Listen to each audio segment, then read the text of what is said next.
the goal of good training and rehab is to provide more movement options for people. A really simple example of this is just, I'm going to use like the 75-year-old woman who wants to garden, and she gets stuck stooping over, and she has that one position available to her.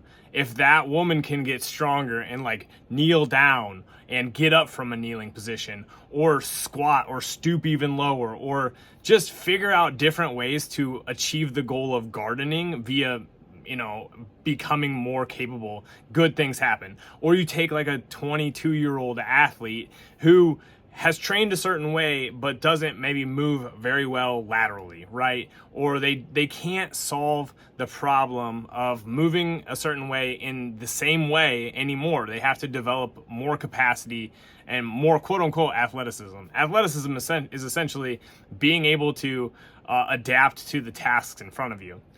That should be a goal for just about all of us, is creating more possibilities to solve movement problems. If you create more possibilities to solve movement problems, like, good things happen. And this doesn't mean like doing like goofy, easy, like mobility type stuff. This typically looks like appropriate variations in training that are new and challenging. For instance, I've got a few powerlifters who just got done doing a powerlifting meet, and powerlifting is an awesome sport, right? But the demands are pretty specific. It's like, hey, can you squat a lot of weight? Can you bench a lot of weight? Can you deadlift a lot of weight? And being specific with their training is a must.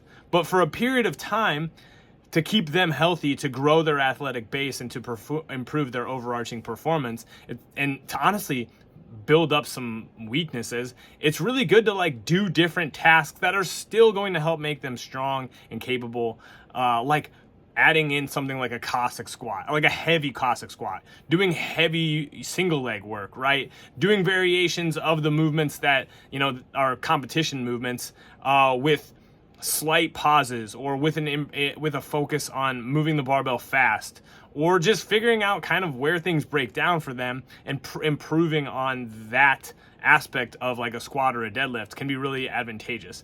Both because it regulates fatigue, because we're not just hammering the same specific patterns over time, but it also just makes them more robust. It gives them more opportunities to solve movement problems, which I think is really beneficial in the long run.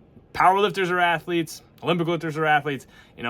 I think athleticism, which I'm going to loosely define as the ability to solve movement options, is a really good thing for just about everyone to develop, and everybody can develop it. And developing it looks like good training that hits on the big physical qualities of strength, hypertrophy, mobility, speed, cardiovascular endurance. All those things, if you get a good soup of, like, you're throwing together those things in, like, they're the ingredients, and we're creating this soup that is athleticism, you'll do a pretty good job of staying athletic, staying healthy, and performing well for a long time. That's all I got for today. Peace.